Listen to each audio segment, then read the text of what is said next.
तो ये क्वेश्चन में क्या होगा, देखिए समझिए इस बात को। आपका A vector, B vector, C vector is equals to 0, इसको वहाँ लेके जाइए। A vector plus C vector is equals to minus B vector. फिर उसके बाद इसको और L H S R H S को दोनों को अपन इंटू बी वेक्टर करेंगे। सो ए वेक्टर, इसको यहाँ करता हूँ मैं, A vector plus C vector is to B vector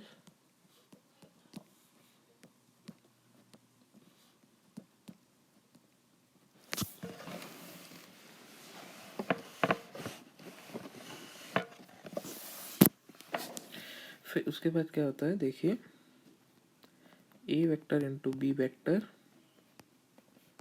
plus A vector into C vector that is equals to minus B vector into plus B vector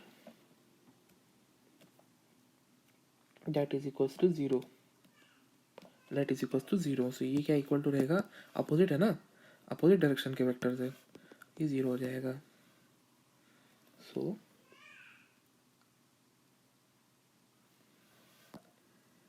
B vector है ना, sorry, तो ये यहाँ पे बी रहेगा, हाँ।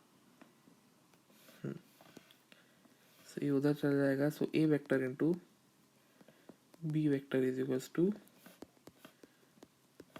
B vector into C vector, that is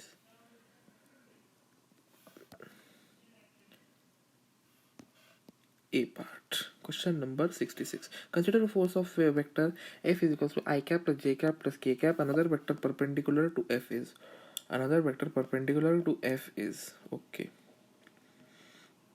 And जाहिर सी बात है, the vector which will be perpendicular to f, it should be c, क्योंकि यहाँ पे कैसा है, यहाँ पे f जो वेक्टर है, f डैश है, वो अननोन है, क्योंकि यहाँ f डैश जो है अननोन है। और अपन देखिए यहाँ पे k वेक्टर नहीं है, तो k के लिए कोई परपेंडिकुलर है, j वेक्टर k वेक्टर दोनों नहीं है, यहाँ k वेक्टर नहीं, यहाँ पे भी k वेक्टर नहीं। यहाँ पे कैसा है, यहाँ पे आपका j k और i दोनों है, तो अपने को अपन अगर इसको ग्राफिकली भी देखें तो वो पूरी परपेंडिकुलर होगा। कंसिडर क्वेश्चन नंबर 67 की बात करें। अब vector perpendicular to both vector 2i cap plus 3 minus 3j cap and 3i cap minus 2j cap is okay. So अपने को पूछा गया है ये, सो अपने को ये पूछा गया, तो अपन क्या करना है, देखिए ये दो वेक्टर है, इनका अपने को कि अब एक ऐसा वेक्टर ये जिसका डॉट प्रोडक्ट वेक्टर का 0 रहना चाहिए। सो अगर इसका डॉट प्रोडक्ट इसके साथ 0 रहेगा, सो देखिए ये इसका डॉट प्रोडक्ट 0 नहीं रह सकता, इसका भी नहीं रह सकता, इसका भी नहीं रह सकता। इसका डॉट प्रोडक्ट क्या रहेगा, इसका डॉट प्रोडक्ट रहेगा, इसका आई के साथ ही 0 रहेगा, इसका सबके साथ आई, इसके साथ के साथ 0 रहेगा, इसका के की वैल्यू नहीं है, इसका क्या रहेगा, इसका जे और के इसके साथ सिर्फ जे के साथ वो रहेगा, बाकी सबके साथ 0 रहेगा। इसके साथ क्या होगा, ये बाकी सबके साथ 0 रहेगा, क्यों, तो इसमें से के की वैल्यू किसमें भी नहीं है, तो पूरा डॉट प्रोडक्ट 0 का पूरा डॉट प्रोडक्ट 0 रहेगा। इसमें कोई जे की एक वैल्यू आएगी, इसमें जे की वैल्यू आएगी, इस पर आई और जे की वैल्यू आएगी, इसमें किसी की वैल्यू नहीं आएगी। तो अपना आंसर क्या रहेगा, सी पार्ट। क्योंकि देखिए अपन समझा ना कि के गिवन में के कैप है ही नहीं, और के कैप नहीं है तो आई कैप की आई इंटू के कैप आई क्रॉस के जे क्रॉस के ये 0 रहता है, ये अपने को पता है। तो कि सेम वेक्टर के साथ आई क्रॉस आई ही 1 आता है, आई क्रॉस जे, आई क्रॉस के क्रॉस के जे, ये सब 0 रहते हैं। Question number 68. If A vector is 5i 4i cap plus 3j cap minus 3j cap and B vector is 6i cap plus 8j cap, then the magnitude of A plus B with x axis will be, magnitude of A plus B with x axis will be, okay, vector sum addition करना पड़ेगा अपने को। A plus B अगर अपन करेंगे तो सबसे पहले इनको दोनों को ऐड करो, दोनों को ऐड करो, फिर उसके बाद इनके मैग्नीट्यूड निकालो, A vector plus B vector करो, 6i cap plus 8j cap plus 4i cap minus 3j cap, that will be 10i cap, हाँ जी बराबर, प्लस 5j cap, हाँ जी। सो इसका मैग्नीट्यूड अगर बात करें 10 स्क्वायर प्लस 25 125, आपका आंसर आना चाहिए 25। इसका मैग्नीट्यूड रहेगा 100 प्लस नहीं 25 नहीं 100। इसका क्या रहेगा मैग्नीट्यूड? इसका रहेगा 5√5, 5√5, 5√5 विथ 10 की वैल्यू क्या रहेगी 5√5। इसके आंसर रहेगा 5√5। अगर इसका आंसर रहेगा तो इसका tan की जो वैल्यू रहनी चाहिए वो रहनी चाहिए 1/√2, क्योंकि अपने पास 10 और 5/2 है, 2 × 10 × 5 × cos थीटा है प्लस cos थीटा। सो आपका अगर मैं पूरी वैल्यूज को भी अगर आपको वो करूँ, सो मैं इसको मेंटली कैलकुलेट आपको करके बता सकते हैं, ठीक है ना। इसको मेंटली तो कैलकुलेट करके दिखा सकते हैं कि सपोज कीजिए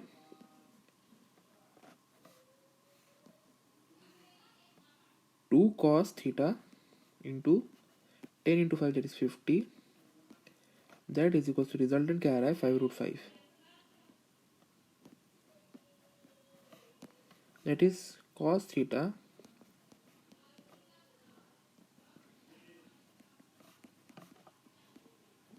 इज इक्वल टू 100। ये नीचे जाएगा cos θ is equal to 5√5 50, that is 1/।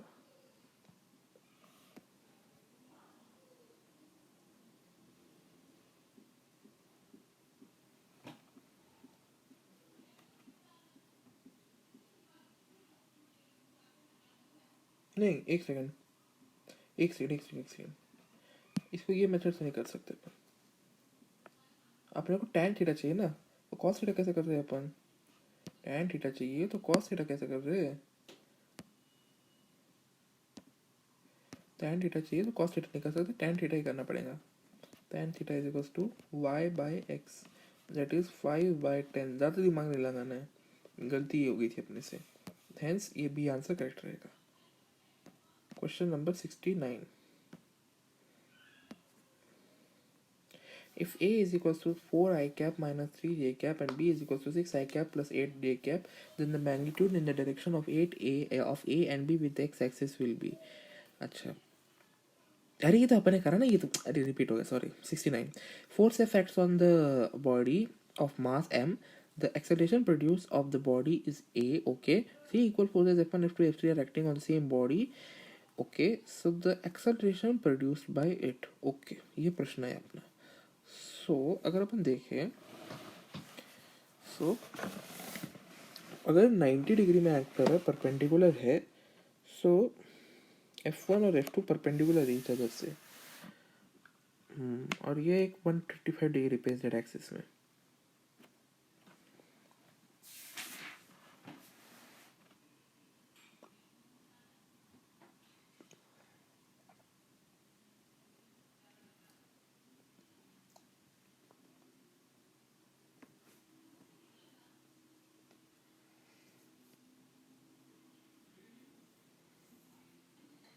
F और एफ इक्वल है, F1 F2 F3 और F जो रिजल्टेंट है वो भी इक्वल है ना। सो F² प्लस F² पर 2, अगर इस बात में बात करें, सो ये एक F3 को आप F को ऐड करेंगे और बाकी दो के आप वो निकालेंगे F²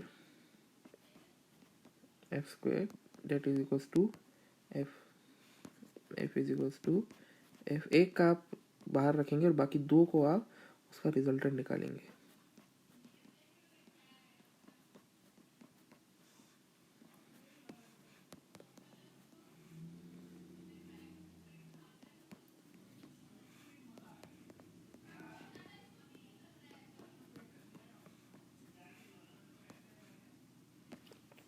तो एक्सेलरेशन, अब ये एफ की वैल्यू है, तो एक्सेलरेशन फोर्स क्या रहता है, force is mass by A is equals to m/f। Mass क्या रहेगा अपना, अब मास के अपने को ढूंढना पड़ेगा, मास की वैल्यू ढूंढनी पड़ेगी। सो seeing what would be the mass, हाँ। सो अपने को, हाँ, मास बाय, अब इसको क्या करना, अब ए डैश लेना है इसको, नए जो अपने को ढूंढने का है, ए डैश इज, और ये है ए, ठीक है ना, और ए डैश अपने को ढूंढने का है। सो मास बाय फोर्स की वैल्यू सब्स्टिट्यूट करने का F इज इक्वल्स टू 2√+1 ये रहेगा। एक्सेलरेशन इज इक्वल्स टू 2√1 जो अपन ने यहाँ लिया था। सो आंसर रहेगा ए पार्ट। लॉजिक क्या है, जब दो वेक्टर है तो वेक्टर लॉ ऑफ एडिशन करना, तीन या से ज्यादा, तीन या से ज्यादा वेक्टर है तो फिर क्या करना, एक वेक्टर को बाहर ले लेना और दो वेक्टर को वेक्टर सम कर लेना। Question number 70, the direction cosines of vector A and minus B. So speaking about question number 70, the direction cosines of vector a minus b if a is equals to 2 I cap plus 3 j cap plus k cap and b is equals to 2 I cap plus 2 j cap minus plus 3 k cap. So अगर अपन इसका addition और सबको करें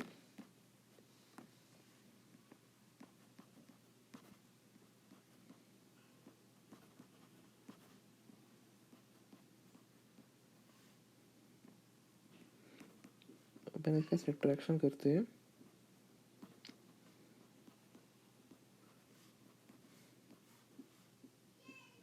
तो ये होगा जे cap और -2k cap, है ना। मैग्नीट्यूड निकालो, सो √5 आता है। वेरी इजी है ये, बहुत इजी है, ठीक है ना। इसका मैग्नीट्यूड निकालना कोई इतने उसको कर लिखने की भी जरूरत नहीं थी। फिर अब क्या करना है अपने को, आई कैप क्या वो A1/C, A2/C जो भी रिजल्टेंट आया है, और A3/C that is 0/√5 is 0, 1/√5, -2/√5, that will be equal to A part।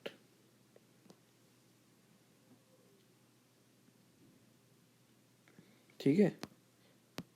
Question number 70 अगर देखें, so direction of cosines of vector a minus B if a is equals to 2 I cap plus 3 j cap plus k cap and b is equals to 2 I cap plus 2 j cap plus k cap 3 j cap is direction cosines of vector a minus B.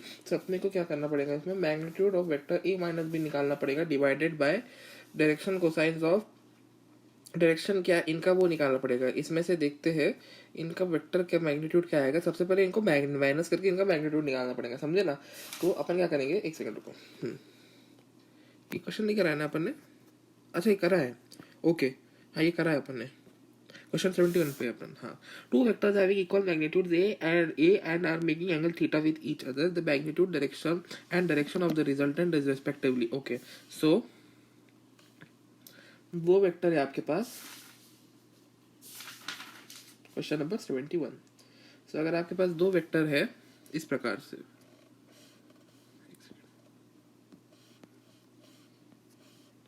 इस प्रकार से दो vector है, ये दोनों जो है आपके equal magnitude of A and ए।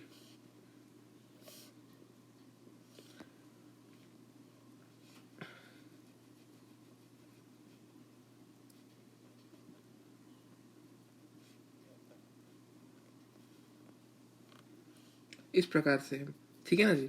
तो अब क्या होगा, अब अपने को क्या करना है, इसका अपने को मैग्नीट्यूड पता है, ए इसका क्या होता है, वेक्टर ए आपका जो होता है, ये जो होता है रिजल्टेंट जो होता है, ये आपका थीटा, ये आपके थीटा एंगल पे है, इक्वल है। सो वो एक दूसरे को क्या करेंगे, बाइसेक्ट करेगा ये पूरे एंगल को। ये जो रिजल्टेंट रहेगा इनके बीच में से इस पूरे को बाइसेक्ट करेगा और तब जाके वो उसका रिजल्टेंट बनाएगा। तो ये क्या होगा, अगर ये पूरा का पूरा अगर थीटा है तो ये आपका बनाएगा θ/2, ये बनाएगा आपका θ/2, ठीक है ना, ये बनाएगा θ/2 और ये बनाएगा θ/2।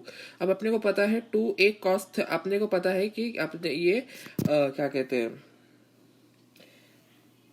अब इनका जो रिजल्टेंट रहेगा, वो रिजल्टेंट जो रहेगा, डायरेक्शन मैग्नीट्यूड जो रहेगा, मैग्नीट्यूड की अगर बात करें तो मैग्नीट्यूड जो रहेगा वो बाइसेक्ट करेगा, रिजल्टेंट कार्य करेगा बाइसेक्टर के अलॉन्ग रहेगा। और ये 2a cos, आपने को पता है कि थीटा की वैल्यू क्या है अपने पास थीटा बाई 2 जो भी वैल्यू है, और अपन 2a cos थीटा करते हैं, ठीक है ना, जब अपन वेक्टर सम एडिशन करते हैं। सो ये 2a cos theta along the vector bisector यानी ए पार्ट। क्वेश्चन नंबर 72 की तरफ चलते हैं। क्वेश्चन नंबर 72 नहीं, क्वेश्चन नंबर 73, पार्डन में। So given that a b c a vector plus b vector plus c vector is equal to 0, out there 3 vectors are 2 in out of the 3 vector 2 vectors are equal in magnitude, okay, and the third vector is of magnitude of third vector is root 2 times of the other, the angles of each other is। ये बहुत बार पूछा जाने वाला प्रश्न है। इसका answer जो होना चाहिए वो होना चाहिए आपका जी डी पार्ट, क्योंकि देखिए दो वेक्टर अगर इक्वल ऑफ मैग्नीट्यूड के हैं तो कुछ इस प्रकार से रहेंगे।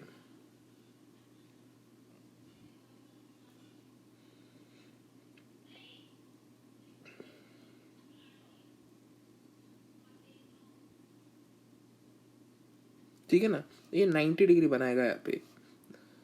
ये अपने दो इक्वल वेक्टर्स है, ये एक दूसरे के साथ 90 डिग्री बनाएंगे। ये बहुत बार पूछा जाता है एग्जाम में, बहुत अच्छा क्वेश्चन है। जो कोचिंग सेंटर्स में जो टेस्ट होती है इसका मत एकदम मतलब एक्सपीरियंस से बोल रहे हैं, अच्छा क्वेश्चन है ये, एक्सपीरियंस के साथ कह रहे हैं। तो ये क्या करेगा, इसके साथ ये वेक्टर है दो वेक्टर, सॉरी पेन लेना पड़ेगा ना आपको, वेक्टर ए वेक्टर बी और ये है वेक्टर सी।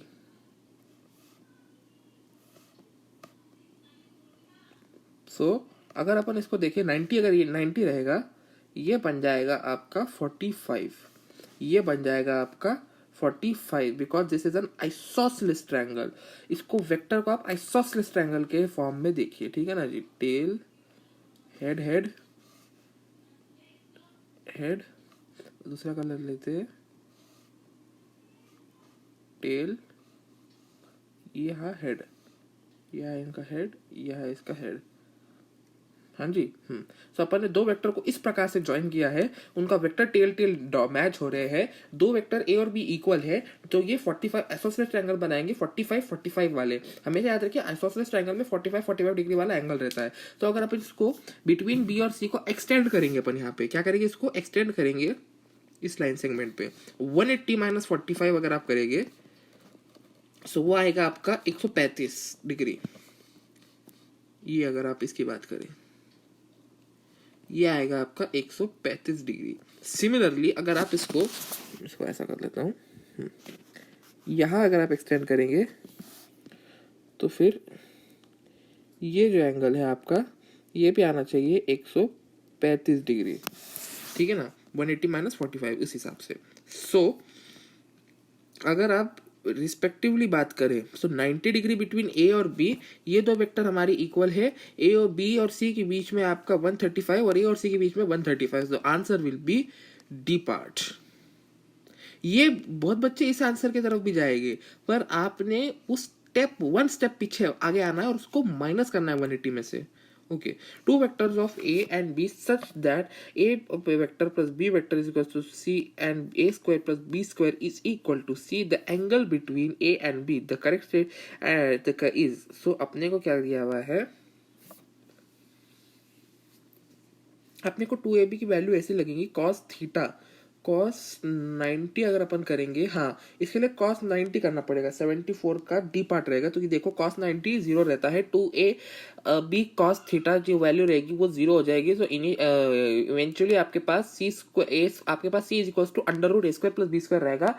रूट हटाने के लिए आप स्क्वायर रूट करेंगे तो C square is equal to A square plus B square हो जाएगा। तो उस प्रकार से आप उसका प्रूव दैट वाला क्वेश्चन एमसीक्यू के फॉर्म में आपको इन्होंने परोस दिया इस प्रकार से। ये मतलब अच्छा खासा थ्योरेटिकल क्वेश्चन को आपको एमसीक्यू बना के इन्होंने वो कर दिया। देख लीजिए, आपको समझा भी देते हैं। अगर आपका c is equals to vector sum of addition करेंगे तो A square plus B square plus 2ab cos theta. So अगर आप 2ab cos थीटा को अगर पाई बाई 2 वैल्यू सब्स्टिट्यूट करेंगे यानी 90 degree, because cos 90 is equals to 0। So आपका पास वैल्यू आ जाएगी A square plus B square, squaring करेंगे आप तो ये वैल्यू आ जाएगी C square is equals to A square plus B square. इस प्रकार से आपका आंसर आ जाना चाहिए।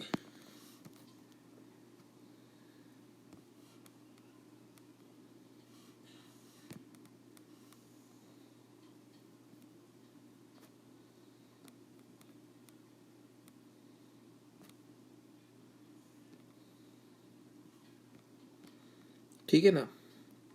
74 का 75 given vector is given a vector is 3 I cap plus 4 j cap and b is 6 I cap plus 8 j cap, which of the following statement is true? Okay so हमको ये दिया गया है a वेक्टर का magnitude अगर हम निकालेंगे तो a वेक्टर का मैग्नीट्यूड इट वुड बी 25, इसका magnitude is 100, so 25 100 5 by root 2 5 by root नहीं 25 105 बाय 10। तो ये which of the following statement is correct? हाँ, ये बी वाला स्टेटमेंट करेक्ट होगा। 75 का ए और बी ए भी करेक्ट हो सकता है। देखिए, क्योंकि अगर अपन इसका डॉट प्रोडक्ट क्रॉस प्रोडक्ट निकालेंगे तो क्रॉस प्रोडक्ट में ये 0 आएगा, और आपका मैग्नीट्यूड अगर निकालेंगे तो ये 5/10 यानी आपका 1/2 हो जाएगा। अपन ने मैग्नीट्यूड बहुत इजी है, सब एक दूसरे के स्क्वायर है। ये 5 का स्क्वायर बनाता है ये बहुत बेसिक वाला क्वेश्चन है। और अगर अपन ए root A square dot B A square A cross B करेंगे, सो ए क्रॉस बी अगर अपन ने करा तो कि कैसा है, देखिए ए और बी का रेशो अपन ने 1/2 निकाल लिया। सो ये जो है आपके एक दूसरे की इस बात ले लीजिए कि एक साइड में पैरेलल है, वो भी सेम डायरेक्शन में पैरेलल है। तो यानी इसका क्या मतलब है, इनका ये जो क्रॉस प्रोडक्ट है वो 0 रहेगा। तो ए और बी दोनों ऑप्शन इसमें करेक्ट रहेंगे 75 में।